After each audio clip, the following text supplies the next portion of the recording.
Good morning, everyone, and welcome to another TIRO at MDS webinar, where each week we bring together leading experts to discuss the latest advancements in thyroid cancer and thyroid disease research. My name is Eyal Robinstock, and today it's a real honor and personal privilege to have Professor Ashok Shaha with us from Memorial Sloan Kettering, where he is the Ellen H. Selig Chair in Head and Neck Surgery. Professor Shaha is internationally recognized. He really needs no introduction. He's one of the true pioneers and leaders in head and neck surgery, and specifically in thyroid cancer surgery. He's played a central role in shaping modern surgical multidisciplinary management of thyroid cancer all around the world. He authored more than 500 publications, multiple textbooks, and his work has influenced international guidelines, surgical standards, and everyday clinical practice. Beyond his phenomenal academic and clinical impact, he is respected for his commitment for mentorship, for which I can also attest myself, for education and development of generations of head and neck surgeons around the world. And on top of it all, he also has a wonderful sense of humor. So Professor Shaha will give us a talk today about recurrence in thyroid cancer, how he sees the topic, his vast experience with his patients, and you are all welcome to send questions for the discussion that we'll have after the lecture. Ashok, the stage is yours. Thank you very much, Eyal. That was a wonderful introduction. I'm glad I gave you in writing, so it was easy for you. No, thank you very much. Good morning, everybody. It is a pleasure for me to share some of my thoughts on recurrent thyroid cancer. To me, this is probably the most important subject. We have a lot of debate, a lot of controversy in the low risk thyroid cancer, where whatever you do, the outcome doesn't change. But we like to argue about it because it's a truly a passionate subject. But to me, the recurrent thyroid cancer is more important. So why this subject is so important? Keep in mind, most of the time, when the patient recurs, initially has presented with advanced disease. So let's just go back to the first time. The patient comes with a very advanced disease. We need to worry about him more than worrying about a micropapillary carcinoma. Majority of the time, it is unsatisfactory resection. The surgeon tells you that I didn't do a good job, or the tumor was left on the trachea, or there were 20 positive nodes. It's a concern. Aggressive histology. Is it tall cell? Is it hobnail? Is it poorly differentiated? Keep in mind, the recurrent thyroid cancer is one disease where we definitely need a multidisciplinary approach. It cannot be me and myself. No, I need Eyal's help. I need help from pathologists. I need help from endocrinologists, medical oncologists.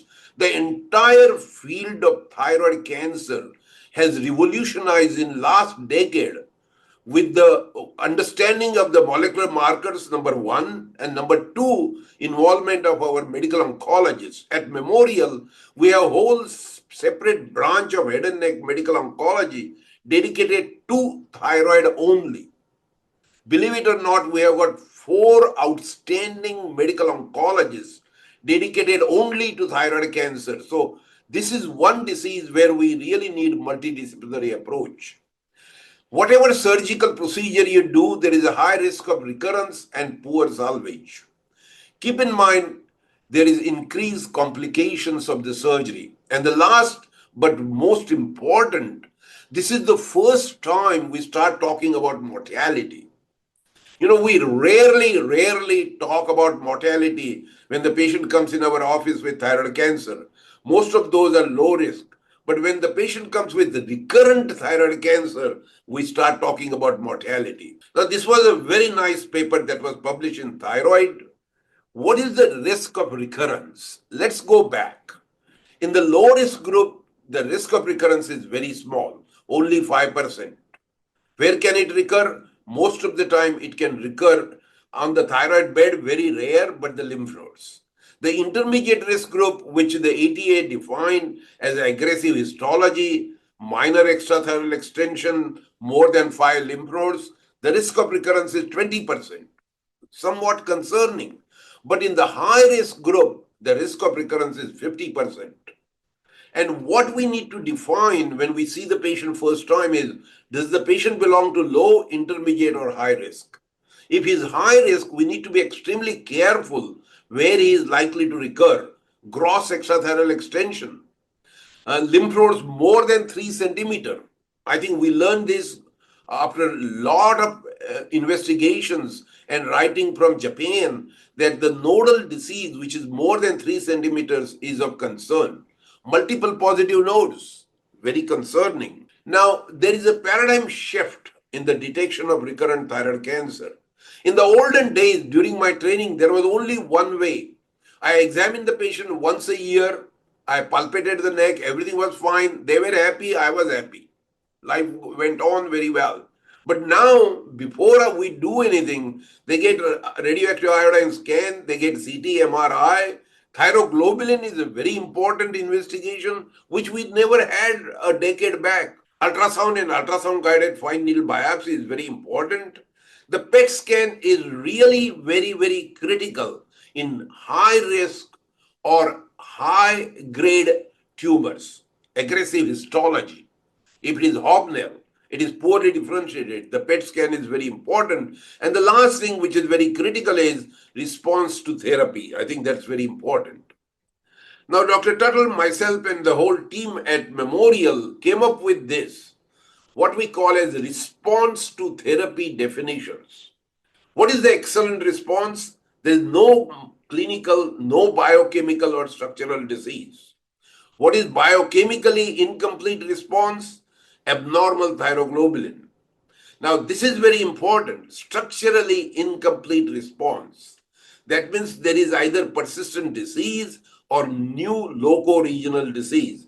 And the last one is intermediate response, indeterminate response. Now, this is the classification which has been very well published in 2025 new ATA guidelines. So, very important to understand the response to therapy definitions.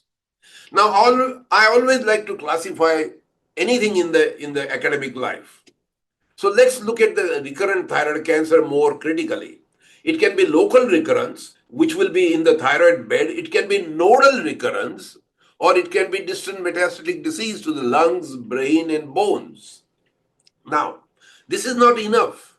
If you are in academic practice and you are looking for promotion, you need to make it more complicated. So I did this more complicated.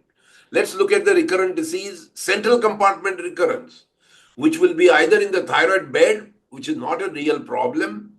Central compartment lymph nodes, not very good, because any surgical intervention may leave the tumor behind, or there is a risk of injury to the recurrent laryngeal nerve. If there is a recurrence in the thyroid bed with visceral involvement of the trachea, recurrent laryngeal nerve, esophagus, real problem. And this is the level 6 and 7, which is the paratracheal lymph nodes. So that's a central compartment recurrence. Let's look at the lateral neck recurrence. It can be in the neck, level 2, 3, 4, or it may be retropharyngeal or parapharyngeal disease. And the distant metastasis, though not very common, is of concern, especially lung metastasis, bone metastasis. Now, long time back, maybe more than 20 years back, we defined the thyroid cancer as the low, intermediate, and high risk, which is now adopted by the American Thyroid Association. But we put the classical mnemonic, good, bad, and ugly. What is the survival rate in the good risk thyroid cancer? 99%. In the ugly or the high risk thyroid cancer, the survival drops to 57%. If we want to invest our time and energy, I think this is the high risk where we need to spend more time and more investigations, more molecular analysis, and more multidisciplinary approach. Let's look at the recurrent thyroid cancer. I showed you this before. This is the primary tumor, good, bad, and ugly. Let's look at the recurrent thyroid cancer. And I have divided this again into good, bad, and ugly. What is good recurrent thyroid cancer? The biochemical recurrence. What is bad? The imaging recurrence that you see on an ultrasound or a CAT scan. And the worst is the clinical recurrence when you can feel the tumor, either near the trachea or in the lateral neck. Let's make this a little more complicated. Look at the recurrent thyroid cancer. Again, the lateral neck disease. If it is in the lateral neck, you can do a neck dissection. If it is the central neck, it's not easy because the risk of injury to the nerve is high. And if there is a visceral involvement, it's ugly. It's very bad, not very good disease. Let's look at one particular case. This is the patient who presented with a big tumor. You can see here, gross extrathecal extension, large tumor, a poorly differentiated, paralyzed vocal cord. Any surgical intervention, the risk of recurrence, no matter what you do, is very high. And the surgeon needs to prepare himself and the patient for appropriate surgical treatment and appropriate follow-up and identifying the recurrence early on so we can be more aggressive. This is one case where I would definitely get EAL involved, medical oncologists involved, and radiation oncologists involved. Now, what are the risk factors associated with recurrent disease? Is there gross extrathecal extension? Lymph node metastasis, how many lymph nodes are involved? Just sit down and think. Somebody has 15 lymph nodes positive. You know in the heart of your heart as a surgeon that there is a 16 node somewhere in the neck that I missed. And it will be the time that will show when that tumor has come back. Is there local invasion, aggressive histology, older age? We divided that into 55. 45 was the cutoff before, now it is 55. BRAF mutation, very important. I don't think we understood that before. Now, this is very important, the thyroglobulin doubling time. Now, Dr. Miyauchi from Kobe, Japan has popularized this. He popularized initially for medullary thyroid cancer, and now we look at it from a different angle, thyroglobulin doubling time, which goes along, in my judgment, with tumor doubling time. If the thyroglobulin keeps going up and up and up, there is a higher likelihood of more disease somewhere else in the body. Now, how do we avoid and predict the recurrent disease? Initially, as I told you, when the patient comes with a bulky disease, a clinically palpable nodal disease, lymph nodes more than 3 centimeter, I'm concerned about it. Fixed mass, rapidly growing tumor, vocal cord paralysis, older patient, bad histology. CT scan is very important to me. As a clinical surgeon, I think I get more information looking at the CT scan. And what is important in the management of thyroid cancer, as a matter of fact, any cancer, do the best first cancer operation. Leave the least risk of recurrent disease. Now, we published this many years back at Memorial that the patients with extrathyroidal extension do much poorly. And you can see here the purple line is the patients with extrathyroidal extension. Those without extrathyroidal extension do remarkably well. Now, what is the job of a good thyroid surgeon? Try to bring this purple line as close to green as possible. Do the best operation first time. If the nerve is involved, take it out. If the trachea is involved, resect the trachea.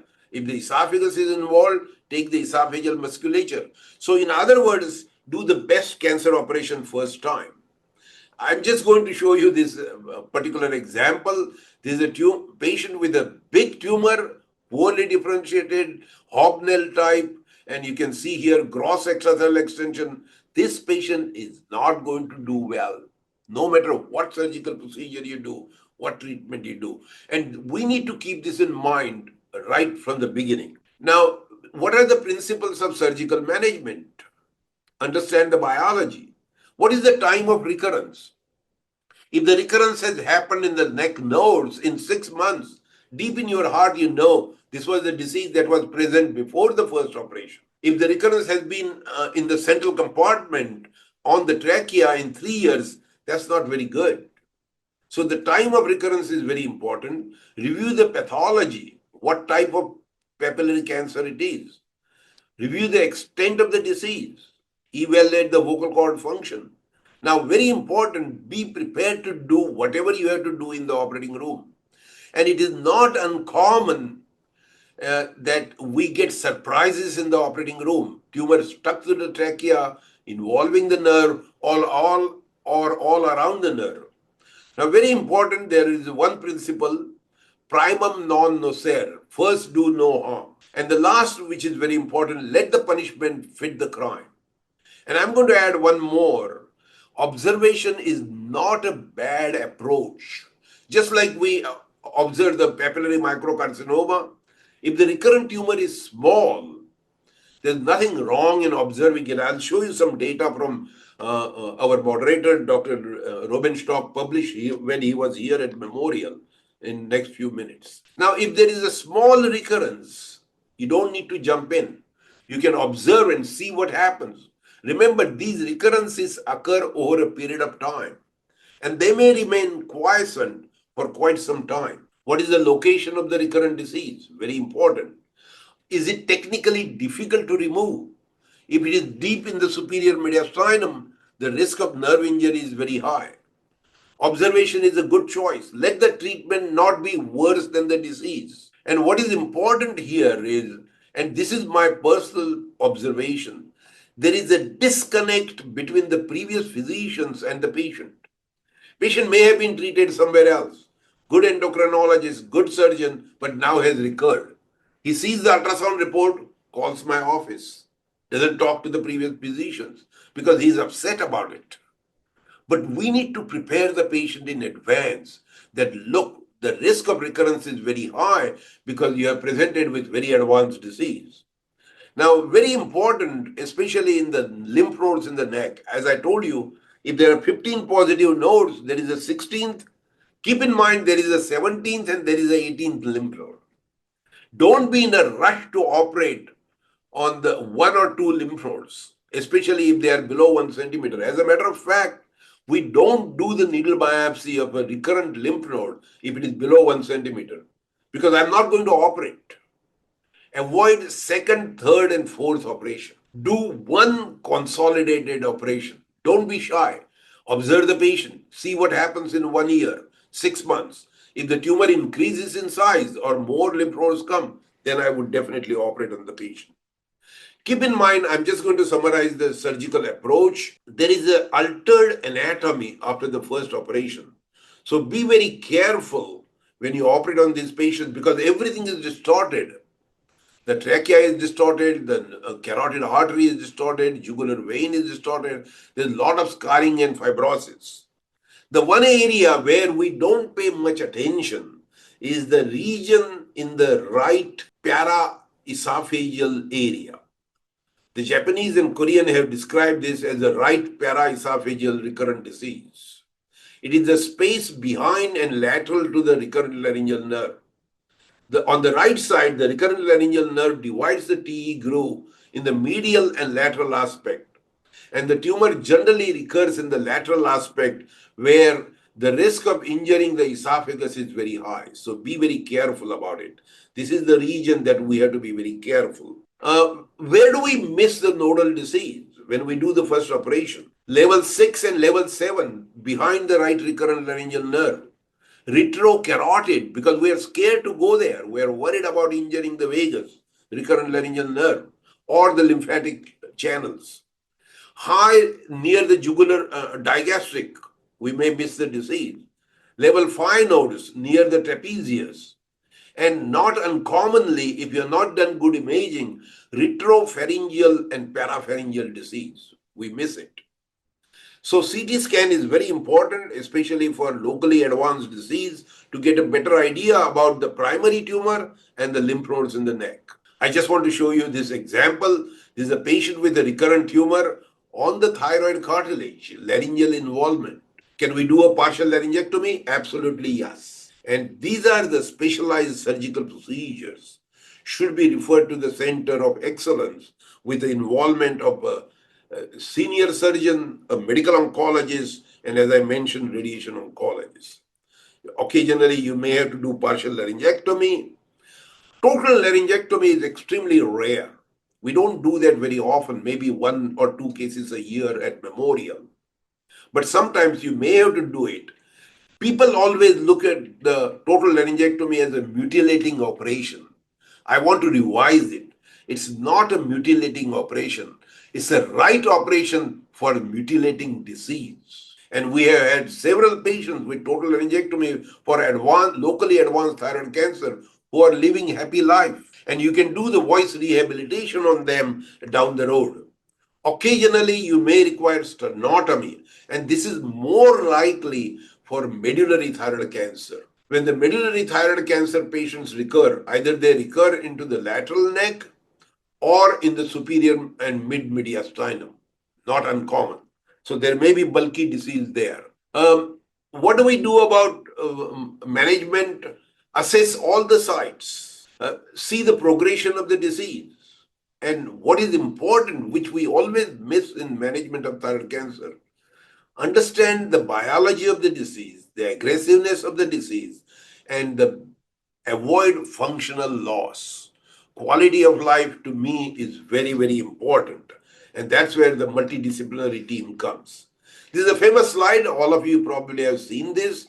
This is from Hermes Grillo and Shin. This is called Shin classification. When the recurrent tumor is on the tracheal wall, that is the type 1, you can easily resect this.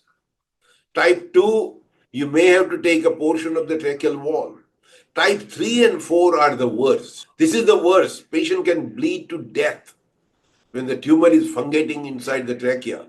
And this type 3 and 4 will require sleeve resection of the trachea and primary anastomosis. So I'm not going to go in the details of the tracheal invasion, but the shave resection is very rare. Occasionally you may end up doing it. If there is a tiny area of involvement of the trachea, you can resect the tumor, generally the anterior portion. Put a tracheostomy tube, number 4 tracheostomy tube, take it out in 10 days.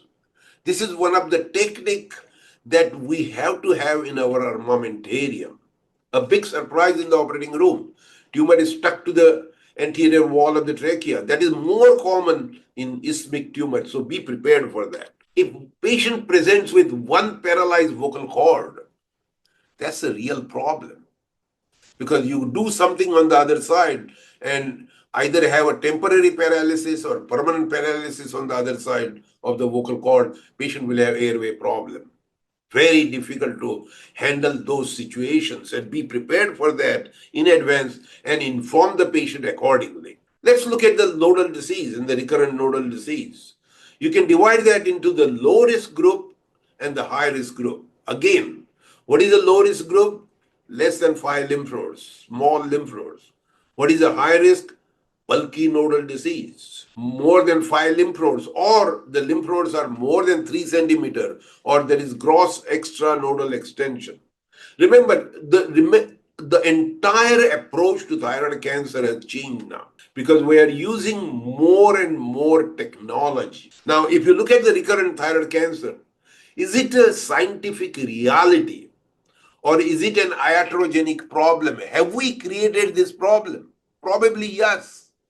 We are the victims of technology. The more the technology, more thyroglobulin, more ultrasound, more needle biopsies, we're going to find more disease. And that's the same thing that has happened for the primary thyroid cancer. The more the investigations, more the ultrasounds, we are finding more primary microcarcinomas. We need to develop a balance between the risk of the disease and the risk of the treatment. And the classical message in thyroid cancer is let the treatment not be worse than the disease. I think that's very critical. At Memorial, we look at these different aspects. What is the tumor size or tumor volume? What is the growth rate, doubling time? What is the location of the tumor? Very important. And that's where myself and Dr. Tuttle will always talk to each other. Always find out what is the location of the tumor. What are the symptoms of the patient? And the last thing is patient preference. Remember, patient always wins. But we need to be very careful how we inform the patient and the family. Now, this is a publication by E.L. Rubenstock. I think this is a landmark publication from our service. Because my name is here, I'm showing this slide. But what is important is out of the 166 patients, we continued to observe them. They didn't go to the operating room. There was a growth only in 1/5 of the patient more than 3 centimeters. Majority of the patients, they remained stable for a period of average follow-up of 3.5 years. In other words, the small recurrent nodal disease, if it is not in a bad location, can be easily observed. Occasionally, you may consider doing ethanol injection. There is a lot of interest now in non-surgical approach, ablative treatment, RFA, radio frequency ablation, microwave or laser ablation. We don't have big experience in the United States, but I'm sure as time goes, we will develop this experience. The Mayo Clinic has popularized ethanol injection. Again, not very popular in the rest of the world, but what we have to realize is if the patient has recurred, and the surgeon does not feel comfortable operating on the patient, this is the best choice. Whether you use ethanol or you use ablative treatment, RFA, perfectly okay. Occasionally, in a bad risk patient, especially poor histology or the tumor adherent to the cricoid cartilage, where the surgeon feels he will not be able to resect the tumor, external radiation therapy is a good choice. We have a lot of experience with this at Memorial. Now we are using proton therapy in selected patients to avoid risk of injury to the esophageal mucosa or other vital structures such as spinal column. And now you can, you can see here, we can use the external radiation therapy in selected group of patients. So there are some other choices of treatments, CyberKnife, stereotactic radiotherapy. I think these are individualized treatment choices depending upon the institutional practice or institutional expertise. Chemoembolization, again, we're not been using that very often. What is more important now, the minute we see a recurrent tumor or recurrent thyroid cancer, we send it for the impact analysis, molecular analysis, and see if there is a actionable mutation. And if there is an actionable mutation, we would use that therapy along with our medical oncologists. Don't forget, there are complications of the surgery. Any surgical intervention that is for recurrent disease, there is a high risk of complication, nerve injury, other nerves in the neck, Horner syndrome, Kyle leak is the worst complication. And the worst than that is esophageal injury. You got the esophageal rent, and a patient ends up with esophageal perforation. It's a real problem. So keep in mind, the complication rate is much higher. As I mentioned before, we learned a lot about the PET scan, and I think this is very important. You can see this is one of the PET scan with multiple recurrent tumor with metastatic disease to the lung. Now, what we saw this was published many years back. We have been using PET scan at Memorial more than 25 years now. The PET positive patients do much poor compared to PET negative patients. Understood. Now, what is important is the number of lesions that you see on a PET scan. If you see more than 10 lesions, they don't do very well. Again, it's a volume of the disease, very simple to understand. And the same with standard uptake value, SUV. If it is more than 13, those patients don't do as well as compared to those with the SUV which is below 4 or something very less. Again, probably it is related to the aggressiveness of the tumor or the histology. The more the aggressive histology, the more the PET positivity. The bulkier the disease, more the PET positivity. Now, what are our treatment choices for distant disease? Radioactive iodine, external radiation therapy, very rarely surgical metastasectomy, and that is primarily done for a lesion in the brain or in the pelvis or in the areas which are of concern, like the spinal cord compression, surgical metastasectomy. Arterial embolization is commonly used for pelvic metastasis preoperatively. And then there is a traditional chemotherapy and novel therapies. And as I mentioned before, our current involvement or interest is novel therapies or molecularly based therapies. And this is a classical publication from New England Journal of Medicine. Martin Schlumberger showed this, lenvatinib showing excellent response in radioiodine refractory thyroid cancer. There is a whole lot interest now in radioiodine refractory thyroid cancer. And this is I just wanted to show you this slide. The placebo patients did much poorly compared to patients who received lenvatinib. And again, I think this is based on the actionable mutation. Now, I want to just leave a message. When you see a patient with recurrent thyroid cancer, send the patient to the tertiary care center. Send the patient where this is commonly used or commonly experienced. Use a multidisciplinary approach, very important. Don't treat these patients in a center where there is no expertise. And I just want to add one more thing. The management of any cancer, whether it is thyroid, colon, lung, is management from A to Z, not A to C or T. You need to take the patient from A to Z till the end of the patient's management. A patient presenting like this, with the involvement of the cricoid, paralyzed vocal cord, recurrent tumor, is a real problem.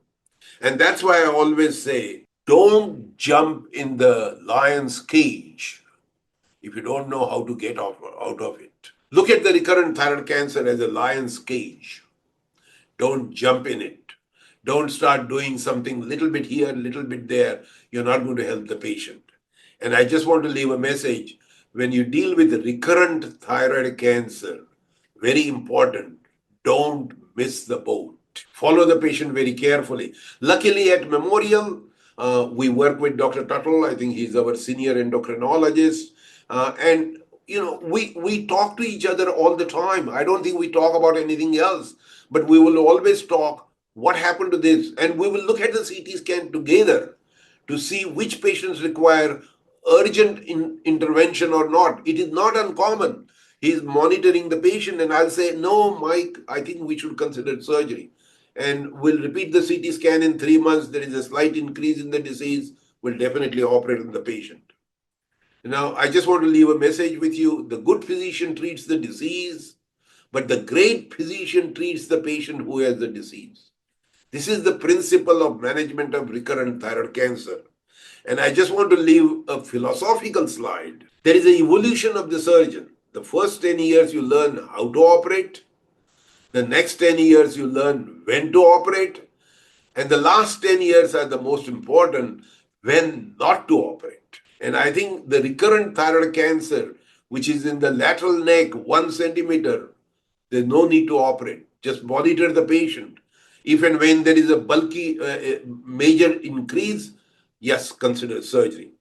And the fourth stage is when to send the patient to Dr. Robenstock. I can't take care of the patient. Let somebody else handle the patient. Thank you very much. I'm going to stop here, and I will leave it to Dr. Robenstock to take over for moderating the remaining session. Okay, thank you, Ashok, for a wonderful talk with a lot of wisdom. Just to say that this approach of not going for surgery every time you see anything on the ultrasound and just looking and see how it behaves, if it grows or not, is something you've been doing for many, many years. Correct. And much of what we know is from these patients that Yeah. you followed before anyone would do that. And we saw that it worked, and Yes. now it's in the guidelines. So just to give you the historical credit for that. Yeah. We have one comment from Dr. Vasantha Nair, Yeah. and she says that most often we see persistent rather than true recurrence disease. She says, I feel this is maybe because 50% of our patients come from outside, having Yeah. surgery elsewhere. Yeah. So what do you think about that? Well, this is a very good comment. And Dr. Nair, I appreciate bringing this up. One of the things we do at Memorial is no matter where the patient had a previous ultrasound, we'll always repeat ultrasound. I think we find about 25 to 30% alteration of the extent of the disease, number one. Number two, if there is a large tumor, I'm not talking about microcarcinomas, I'm talking about more than 3 centimeter or nodal disease, will always get a CT scan. Remember, I am a surgeon. I interpret CT scan much better. And I tell the patients, when you do the CT scan, it tells you the parapharyngeal disease, the retropharyngeal disease, whether the disease is stuck to the trachea, and what is happening to the primary tumor. It gives you a 360-degree evaluation of the disease.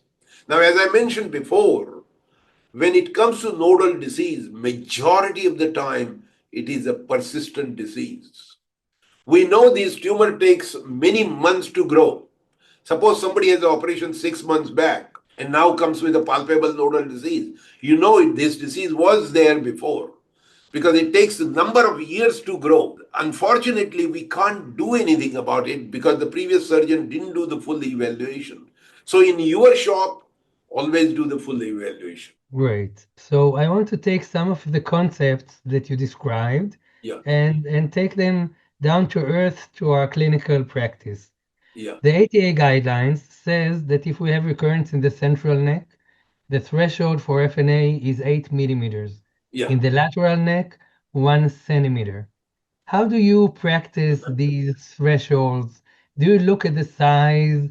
Do you measure 8 millimeters or do you look just about the whole disease, how it behaves?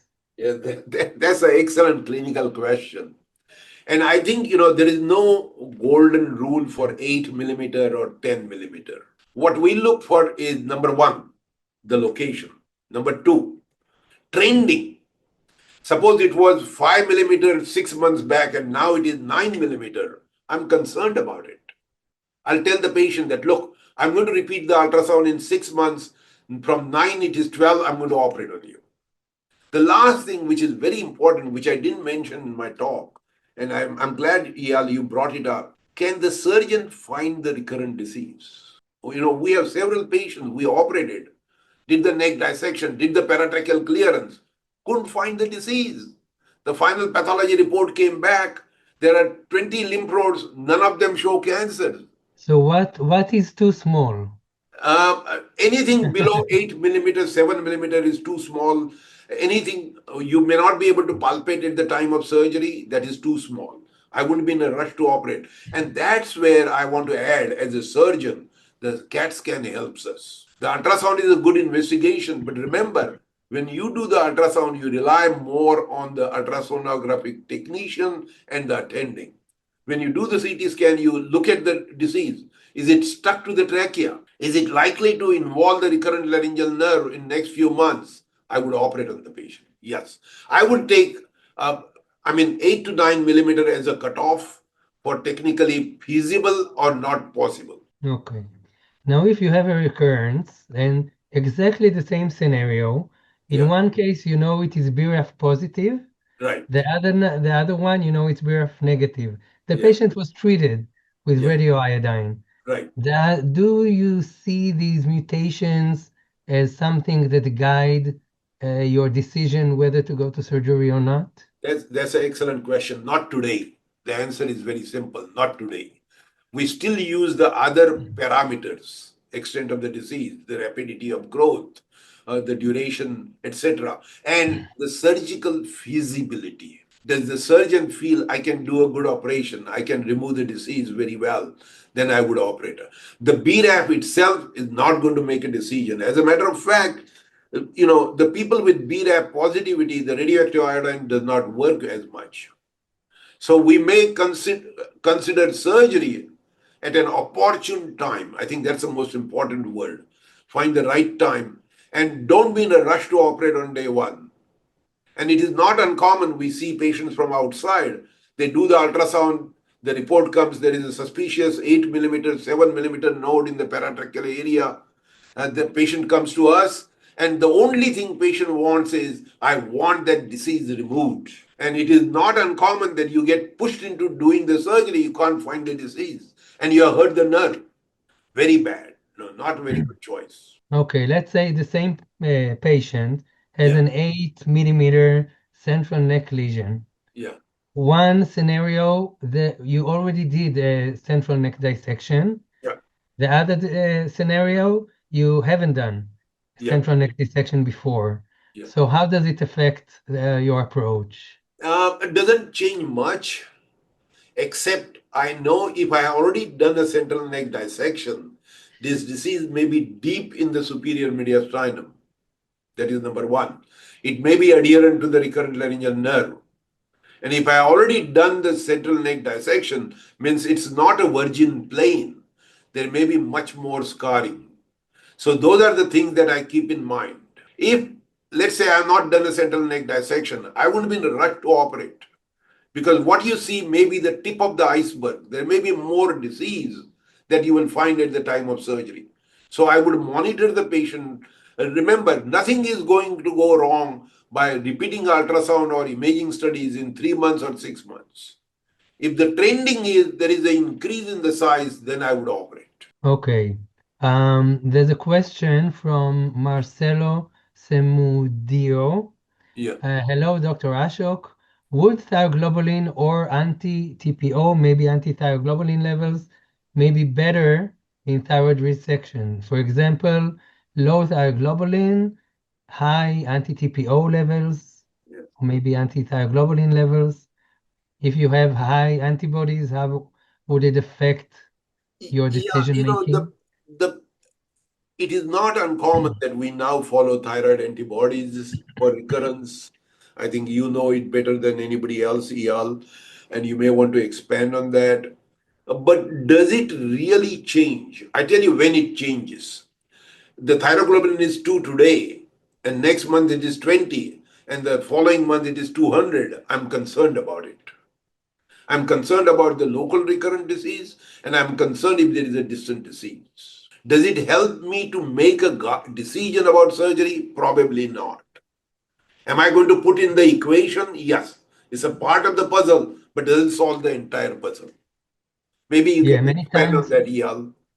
So many times when we see a lesion, the decision whether to go to surgery or not is according to the lesion itself, what we see on imaging. But if we have increasing antibodies or thyroglobulin going up and the lesion itself is not changing, so maybe we just need to wait a bit and see the change, or maybe there's something else. Yeah, So it can prompt additional imaging like CT or PET CT if it goes up. yeah, But when you see a specific lesion, I think the decision whether to go to surgery and when will be based mostly on the imaging, yeah. not on the thyroglobulin. It can say, you know that the disease is not stable if things are going up. So you say, okay, it's probably going to grow and further down the line we'll go for surgery. Would you agree? Yes, 100%. I just want to add two more points. When you do the CT scan, do it with contrast. Otherwise, it is useless. As a matter of fact, the third version of the ATA guidelines, they strongly recommended to do the CT with contrast and not worry about radioactive iodine. I think that's very important paradigm shift. The second thing is, occasionally the PET scan may convince us to consider surgical intervention, especially if there is a high SUV. Do we have good data on that? No. Is it emotional? Yes. Probably yes. So I would be a little more inclined to consider surgical intervention both for PET positive or, as Eyal asked me before, the BRAF. Because we know there is no other adjuvant therapy. Now, what is important is the more the molecular analysis we do, we will be able to find the targetable molecular markers which will help our medical oncologist. We get them involved when we feel the disease cannot be controlled by the routine technology or routine treatment choices such as surgery, etc. That's where the medical oncologist comes in the picture. Okay. Now, in patients who have many involved lymph nodes in the primary surgery, Yeah, many times during follow-up, we have lesions on both sides. Sometimes we have central neck yeah, lesions on both sides. yeah, And let's say one side grows and the other one stays stable. It's something that happens. We know Yes. it from real life. Yeah. So from one side, you want to cure the patient, Yeah. take everything out. On Right. the other side, you don't want to take out all the parathyroid and and hurt the recurrent laryngeal nerve. Yeah. So what's your approach on going for recurrence for one side Yeah. and leaving something, maybe you haven't even biopsied it, and Yeah. leaving something on the other side? That's a very, very difficult question, and I'm glad we brought it up for discussion. So let's say there is a recurrent disease on one side, which is radiologically very obvious. Obviously, I will take it out. What is critical is before I go on the other side, is the nerve functioning well? That's very important. If the nerve is functioning well and there is something either palpable or radiologically seen disease, I would definitely go on the other side because that's the time.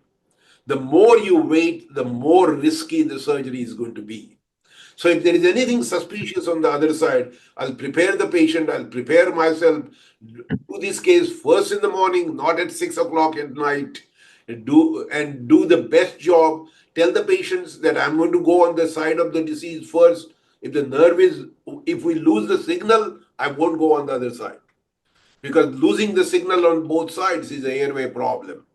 These are the most difficult surgical decision makers in the operating room. Yeah. When there is a And bulky disease on one side, what do we do about the other side? and how much, from your experience, how much does it happen when you do such a surgery, Yeah, bilateral central neck, yeah. that you have a new hypoparathyroidism? Hypoparathyroidism is not very uncommon. The temporary hypoparathyroidism is in the range of 30 to 40%. The permanent hypo is about 3 to 4%. Remember, when we do this central compartment, the upper parathyroids are probably functioning well. So the principle is whenever you do total thyroidectomy and central compartment dissection, make sure you have preserved the upper parathyroids. That's very critical. But keep in mind, both the nerve injury and the parathyroid problem is very distressing, especially young women. Yeah. Permanent hypoparathyroidism. I'm sure Eyal will hate me for the rest of his life if I refer a young girl to him with permanent hypoparathyroidism. Yeah, it's a very severe disease. Right. Yeah. Um, Now, when you think about recurrence in the central neck versus the lateral neck, Yeah. are you more likely to go for another surgery for the lateral neck when you have less complications compared with the central neck, or do you approach these two areas more or less the same? I think central compartment we approach more cautiously, find the right indications for surgery. The lateral neck is little more easier, the jugular clearance. So the surgical intervention is not very, very demanding in the lateral neck, except the patient needs to be aware about complications such as chyle leak, occasionally Horner syndrome. A young woman with Horner syndrome, droopy eyes, she will be very unhappy for the rest of her life, or shoulder Yeah. weakness. So lateral neck, again, what is the location of the disease? Is it retrocarotid, which is very rare, but it occurs. Remember, all these complications occur in 5% of the patients. But those 5% are the most unhappy patients. Right. Okay, so now we discussed if you have recurrence or don't have recurrence. But in real life, many times you don't know you have non-specific Right. lateral lymph nodes. You Yeah. have a thyroid bed nodule, hypoechoic, and you don't know what it is. Yeah. So many times I see that physicians see the ultrasound sonographer says, okay, there's a lesion here, FNA is recommended. Many times they come to see me after they already had an FNA, and I think to myself, I would do an FNA only if I want to go to surgery. You are So absolutely correct. how how how how much do you see from outside people coming with an FNA, and what's your approach? Yeah. This is not uncommon. This is a very common scenario. That's why I told you before in my presentation. There happens a disconnect between previous physicians and the patient.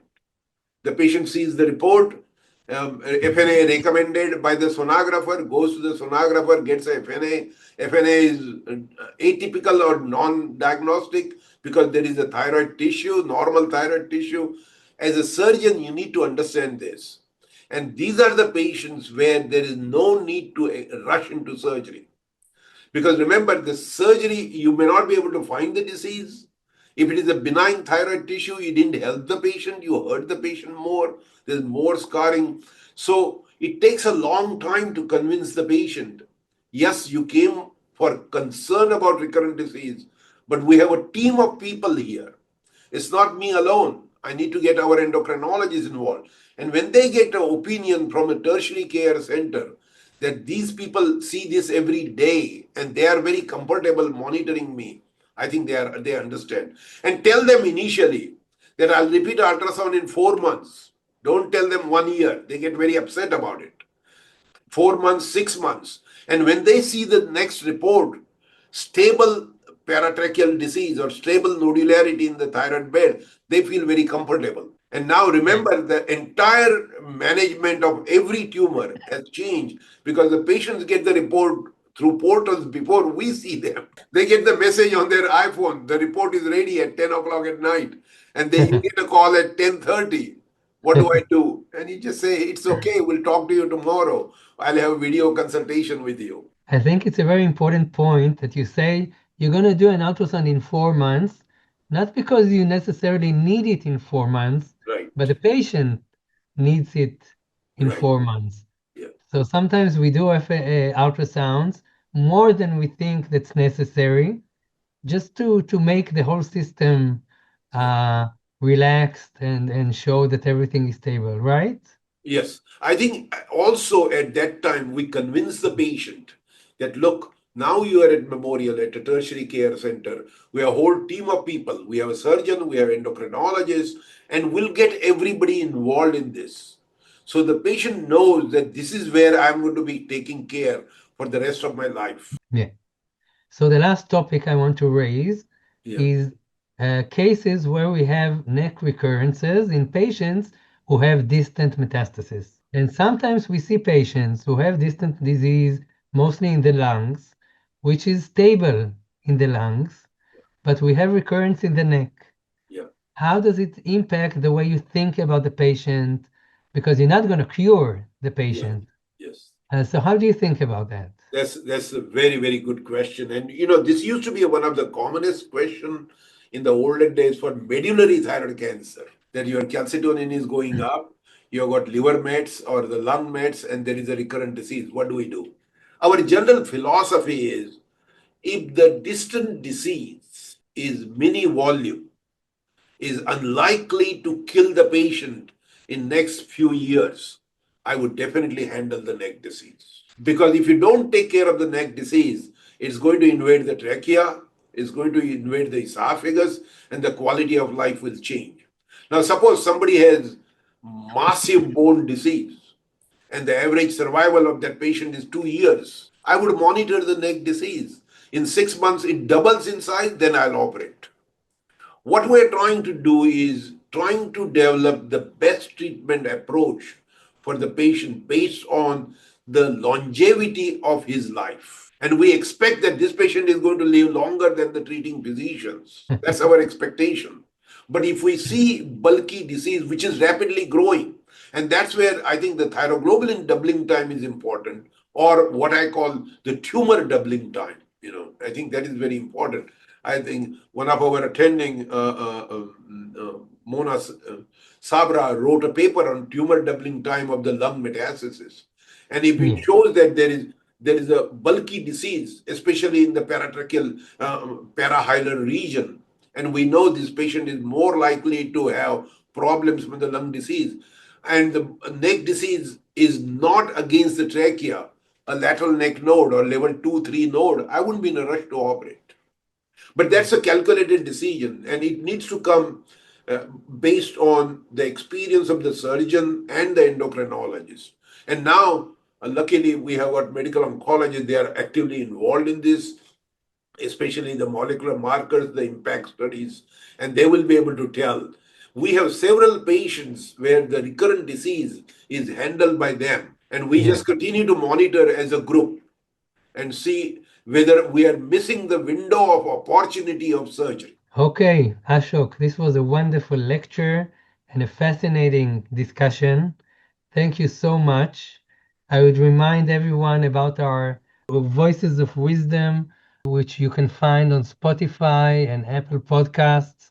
We have the best experts there discussing the most common questions that we have in clinical thyroidology. I thank you all for joining us today and have a wonderful week. See you next week.